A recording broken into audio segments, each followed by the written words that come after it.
En la madrugada del miércoles 8 de enero de 2020, 13 misiles iraníes destruyeron objetivos en la base militar estadounidense de Ain al-Assad en Irak.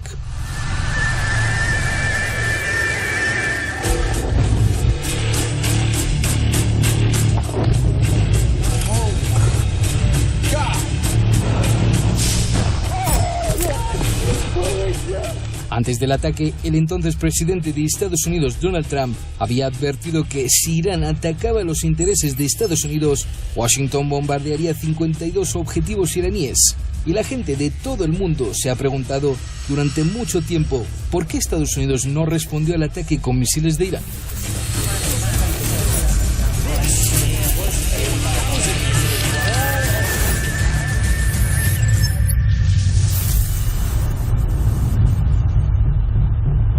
در دهه 90 ما شاهد افزایش دقت بسیار زیادی بودیم توی موشک‌های بالستیکمون. خب استفاده از فناوری‌های کنترل دینامیکی موشک، سامانه‌های ناوبری پیشرفته مثل در حقیقت ناوبری فیبر نوری و در واقع سیستم‌های ناوبری خود اتکا کلید در حقیقت پیشرفت توی حوزه دقت افزایی موشک‌های بالستیک بود که خب با هدایت و تدبیر فرمانده معظم کل قوا این موضوع صورت گرفت. EMAD tiene un alcance de 1.700 kilómetros y posee una ojiva que se puede guiar y controlar hasta que alcanza su objetivo. Esta tecnología permite a EMAD apuntar con gran precisión y también atravesar una variedad de sistemas antimisiles enemigos y destruir su objetivo.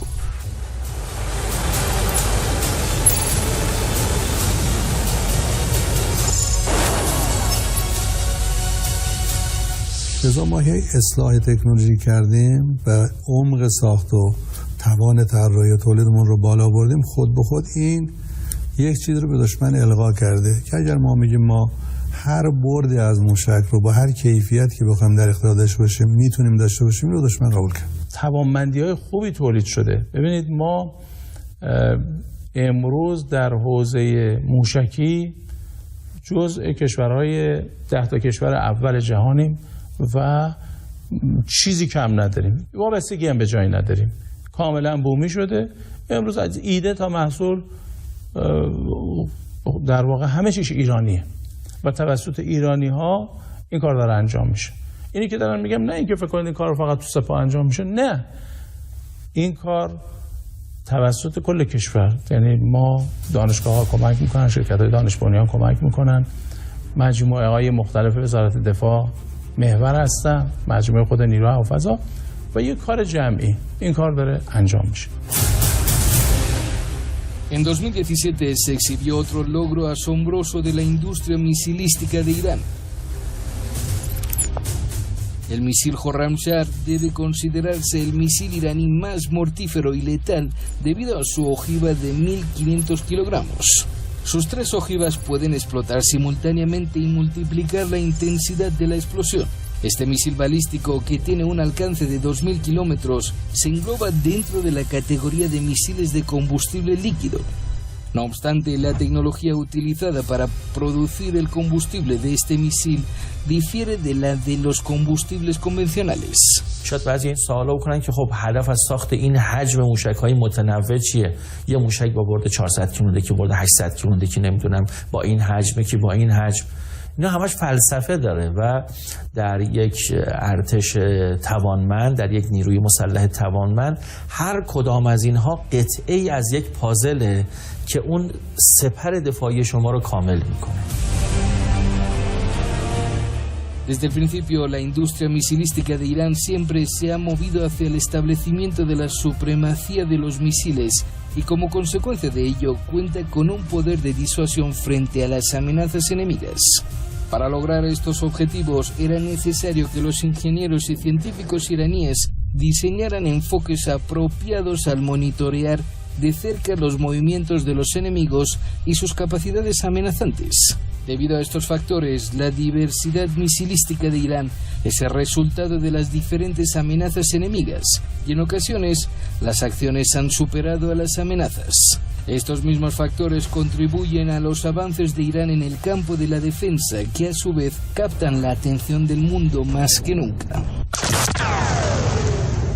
از همون ابتدا که توان موشکی ما یک رشد اون یک شتاب جدی‌تری گرفت و تقویت اون در واقع ابعاد رسانه‌ای هم پیدا کرد، ما دیدیم به یک بازدارندگی حتی رسانه‌ای هم رسیدیم در زمینه موشکی. شما اگر دقت کنید از ابتدای دهه 80 تا همین در حال حاضر که هستیم، تمام تحولات و تحرکات حوزه موشکی ما زیر ذره‌بین رسانه‌های خارجی قرار دارن، رسانه‌های بیگانه و حتی رسانه‌های دشمن.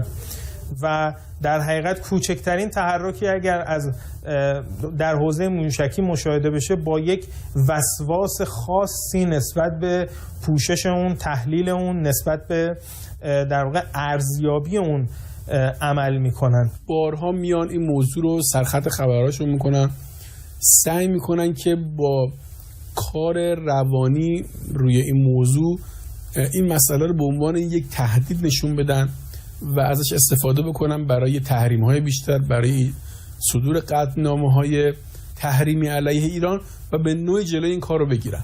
خب این خودش نشون میده که وقتی اینقدر روی یه حوزه زوم میکنن، یعنی از اون حوزه احساس خطر میکنن و همین که این پیام در واقع اقتدار و بازدارندگی در رسانه‌های اونها هم منعکس میشه، حاکی از اینه که توان موشکی ما تا به امروز کار خودش رو انجام داده و نه تنها در زمینه عملی بلکه در زمینه نظری و حوزه تأثیرگذاری رسانه‌ای بر افکار عمومی هم تونسته کار خودش رو به خوبی انجام بده. Durante mucho tiempo el programa de misiles de Irán ha sido el tema central de los medios de comunicación internacionales, especialmente en el occidente. Los políticos, analistas y expertos militares discuten diariamente en los medios de comunicación sobre los crecientes avances en materia de misiles de Irán. A diferencia del pasado, hoy la negación de los occidentales ha dado paso a la admisión. Los intentos por limitar la tecnología misilística de Irán como táctica final por parte de los enemigos, especialmente Estados Unidos e Israel, muestran que el poder misilístico de disuasión de Irán finalmente ha tornado inútil la opción de la guerra y la amenaza de adoptar acciones militares. تأکیدی که اروپایی‌ها و مشخصاً آمریکایی‌ها دارند بر خنثی‌سازی توان موشکی دقیقاً نشان دهنده وزن و اهمیت این پدیده است. آمریکایی‌ها رزمندگان میادینی هستن که طرف مقابلشون قبلا دندونای نیشش کشیده شده باشه. تو همه میدون‌ها اینجوریان. اول باید تو عراق موشک‌ها از بین بره، اول باید توی هر کجای دیگه دنیا. آمریکایی‌ها نمیتونن با کسی که برابر میخواد باشون بجنگه از پسش بر بیان. میخواد که با این توانایی نداشته باشه. آمریکا میخواد توانایی رو نداشته باشیم که هر جوری میخوان ما رو تهدید کنن. هر جوری میخوان ما رو ذلیل کنن، خاضع کنن، خاشه کنن در مقابل سیاستاشون. چه شد که اونا تصمیم گرفتن نجنگن یا جنگ ادامه پیدا نکنه؟ این توان و قدرتی که ما پیدا کردیم. حالا اگر ما این قدرت رو از دست بدیم چی میشه؟ اونا دوباره حمله میکنه. یعنی ما میام سدی که ایجاد کردیم رو برمیداریم، اجازه میدیم دشمن وارد بشه. این مطالبات نشون داد که توان موشکی ما چقدر برای آمریکایی‌ها و اروپایی‌ها کشنده است، در حالی که برد موشک‌های ما نه به اروپا میرسید نه به آمریکایی‌ها. یعنی ما موشک‌هامون هیچ تهدید مستقیمی علیه اروپا و آمریکا به شمار نمیرفت. اونها نگران این بودن که این موشک‌ها که سپر دفاعی ایرانه جایگاه و وزن ایران رو افزایش داده در سطح منطقه‌ای و بین‌المللی و ایران با تکیه به این توانمندی‌ها اگر بخواد روابط عادی با آمریکا و اروپا داشته باشه، اونا ناگزیرن بیشتر به ایران احترام بذارن، اونا ناگزیرن که امتیازات بیشتری رو به ایران بدن. و فکر می‌کنم تا زمانی که جمهوری اسلامی ایران اجازه این که هیچ کس پرونده مذاکره در موضوعات موشکی رو باز نکنه رو نده، حتما از این دستاورد به عنوان یک داشته 100% در اختیار نظام و در اختیار کشور و در اختیار امنیت ملی کشورمون میشه روش حساب کرد.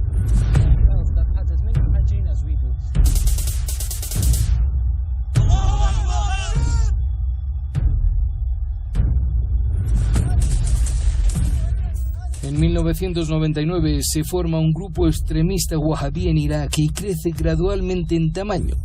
El grupo une fuerzas con la red Al-Qaeda en 2004 en su lucha contra el entonces gobierno iraquí. Más tarde entra en Siria con el estallido de la guerra civil y trata de derrocar al gobierno central en Damasco. Los miembros de este grupo matan y aterrorizan a la población y ocupan partes de Siria, y en 2013, liderados por Abu Bakr al-Baghdadi, toman el nombre de Estado Islámico de Irak y Levante o Daesh. El grupo también se conoce como ISIS o ISIL. Desde que Daesh intentara derrocar al gobierno sirio, Irán sabía que el grupo terrorista tenía vínculos con Estados Unidos y algunos países árabes liderados por Arabia Saudí.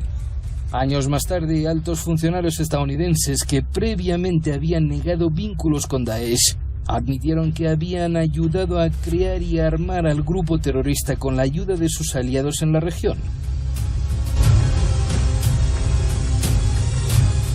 I call President Obama and Hillary Clinton the founders of ISIS. They're the founders. با اقداماتی که کشورهای حامی داعش در منطقه انجام دادن، کشور ما رو به این نقطه رسوند که این در واقع نقطه شوم باید حذف بشه قبل از اینکه تهدید امنیتی برای مرزهای کشور و داخل کشور شکل بده. Irán tomó medidas para apoyar al gobierno sirio frente a los grupos terroristas, incluido Daesh. Las fuerzas iraníes entraron en escena para ayudar a las tropas sirias. Estas fuerzas son conocidas como los defensores del santuario. Los líderes de Daesh, frustrados por la presencia de los iraníes y su determinante papel en la prevención de la caída de Siria, ocupan gran parte de Irak.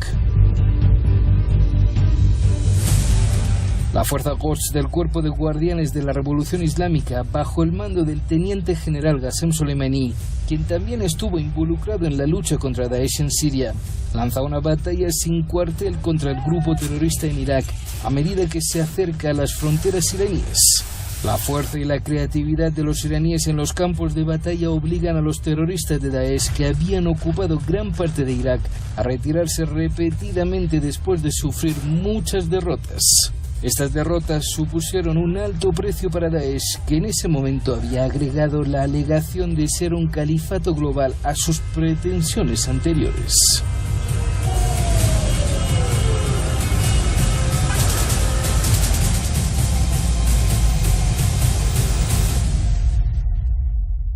داعشی‌ها وقتی اون ضربات رو خوردن و به خصوص بعضی که آیه بن سلمان سر کار آمد، به قول این آقای زری میگه این تیم بی شکل گرفت، اونها مثلا آقای بن سلمان آمد اعلام کرد که ما ناامنی رو به داخل ایران میکشونیم.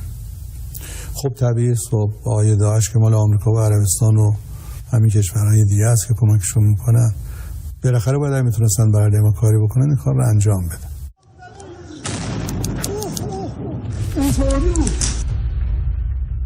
Dos ataques terroristas simultáneos contra el Parlamento de Irán y el mausoleo del fundador de la Revolución Islámica, el 7 de junio de 2017, muestran que los creadores y patrocinadores de Daesh han optado por aumentar la inseguridad dentro de las fronteras iraníes para compensar las grandes pérdidas de sus fuerzas subsidiarias en la región. Gracias a la vigilancia de las fuerzas antiterroristas de Irán, se impide que los atacantes logren sus objetivos. Pero los iraníes ahora saben que para prevenir y poner fin a este terrorismo, tienen que actuar de manera decisiva.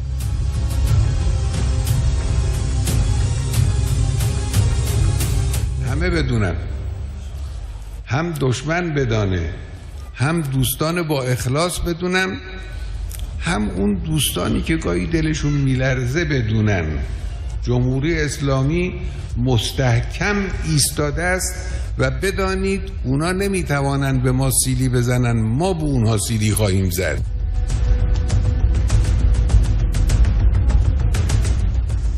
La unidad de misiles del CGRI encuentra una vez más la oportunidad de demostrar su poder y autoridad. Esta vez es una operación mucho más importante y compleja.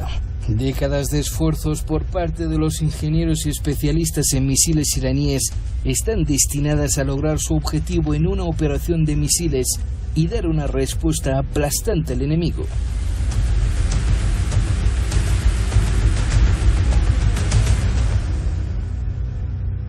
در دنیای امروز صرف داشتن موشک مهمه، ولی به عنوان اینکه بگیم ما قدرت ویژه‌ای هستیم و موشک در اختیارمون هست، تأثیرش در حوزه بازدارندگی خیلی باشه 50%. خیلی بخوایم بهش امتیاز بدیم. اجازه از نگاه سیاسی و دیپلماتیک بگم.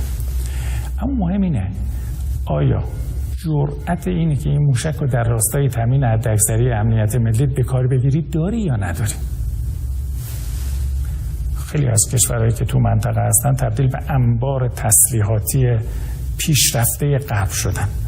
اما آیا اصلا اجازه استفاده از این امکانات رو دارند یا ندارند؟ ببینید، داشتن یک تکنولوژی یه حرفه، جرأت استفاده ازش یه حرف دیگه است. اصلا الان دنیایی نیست که شما تست بکنی موشک رو و تست موشک بخواد اثر بازدارنده 100% داشته باشه. اون توان عمل شما خیلی مهمه.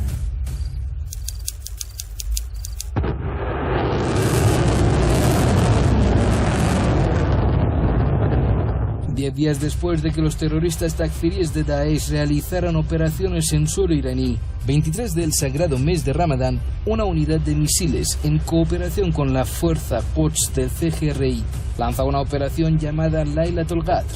Estas fuerzas dispararon 6 misiles balísticos de medio alcance contra un edificio donde se reunían los líderes de Daesh y otro centro de apoyo del grupo terrorista en la provincia siria de Deir ez-Zor. Las imágenes grabadas por los drones de la Fuerza Aeroespacial de Irán muestran la precisión de los misiles y el alcance del daño que resulta en la muerte de varios líderes de Daesh. خب یک نشست از فرماندهان داعش جای برگزار میشه، عناصر از شونجا آمدن نشستن، معلوم هم هست که دارن طراحی میکنن، میخوان عملیات کنن، چه بکن؟ خب مرکز باید زده بشه، خب چرا نزنیم؟ ما با چی بزنیم؟ با موشک دقیق بزنیم. یه عملیات پیچیده‌ای بود. ما هواپیمای بدون سرنشینمون که در اختیار همین جنگ مقابله با داعش بود، اینها پایگاهشون تو حما بود. از اونجا باید پرواز میکرد میومد روی دیر الزور و اطلاعات و تصاویر رو در لحظه به ایران مخابره میکرد و در شرایطی که دیگه شرایط مهیا بود، مطمئن میشدیم که بود که باید الان عملیات انجام بشه، اینها از غرب کشور این موشک‌ها باید شلیک میشد. یک کار مشترک تیمی بسیار قوی بود از نظر اطلاعات که ما بدونیم اینها کجا هستند، چگونه، کی و در چه نقطه‌ای. نیروهای عملیاتی ما بتونن این کار رو در زمان خودش دقیق انجام بدن، رصد بکنیم هدف رو و ارزیابی بعد از خسارت داشته باشیم توسط پهپادهامون. کار پیچیده بود ولی این کار مشترک بین نیروی هوافضا و نیروی قدس سپاه بود و سردار سلیمانی مستقیما در این کار حضور داشتن، دنبال کردن و الحمدلله اون عملیات خوب انجام شد. یعنی یک کار اتو کشیده ترتمیز نظامی کلاس بالا. یکی دیگر از اهداف عملیات لیلة القدر ساختمان اجلاس سران داعش می باشد که در تصویر مشاهده می نمایید. قرائن شواهد از اصابت موشک به ساختمان و تخریب ساختمان مربوطه حکایت دارد. جرثه‌گیری که در کنار ساختمان مشاهده می شود بر اثر آتش سوزی ایجاد شده مورد حریق قرار گرفته است. ساختمان اجلاس را از نمای درون ساختمان مشاهده می نمایید. زاویه پرواز موشک از سمت جمهوری اسلامی ایران کرمانشاه به سمت هدف مورد نظر می باشد. جمهوری اسلامی ایران برای دادن یک پیام محکم به رهبران داعش از داخل ایران میاد داعش رو تو بخشی از خاک سوریه هدف قرار میده و به دقت هم این هدف در واقع اصابت میکنه. دنیا این پیام رو میگیره که جمهوری اسلامی ایران یک بازیگریه که یک، امکانات موشکی قوی در اختیارشه، دو، این امکانات موشکی بومی شده است، در سخت‌ترین شرایط تحریم در اختیارش قرار گرفته، سه، جسارت استفاده از این توان رو داره. این به نظر من اون حرکت آخری بودش که این نکته رو خواهش من توجه کنید، تمام مجموعه‌های نظامی حامی داعش همه مایوس شدن. اظهارات مقامات کشورهای حامی در خصوص داعش رو قبل از این قصه موشکی ببینید، بعدش هم ببینید. اگه شما توجه کرده باشید بعد از این حرکت ما بودش که همه گفتن داعش هم بین رفته نیست، در صورتی که اصلا اینا داعش رو تولید کرده بودن، خودشون تولید نکرده بودن که این گونه بین بره.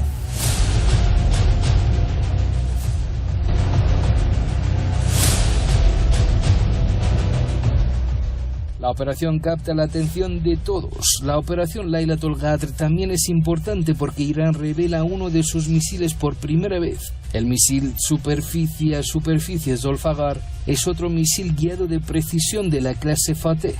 Con una mayor velocidad y una ojiva desmontable, se considera uno de los ejemplos obvios del progreso de Irán en el diseño y producción de misiles de combustible sólido. La temible sombra de Zolfaghar se extiende sobre cualquier enemigo que intente atacar desde 700 kilómetros de Irán.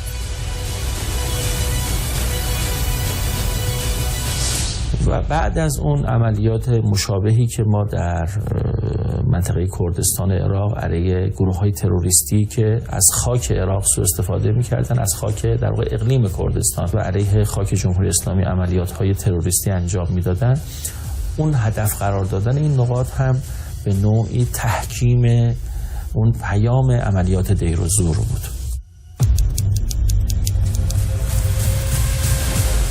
La operación Velayat se llevó a cabo con la cooperación de la inteligencia de la Fuerza Quds. 7 misiles Fateh 110 fueron disparados contra la sede del terrorista Partido Democrático del Kurdistán. En el momento del ataque, los líderes del partido terrorista se encontraban reunidos en la sede.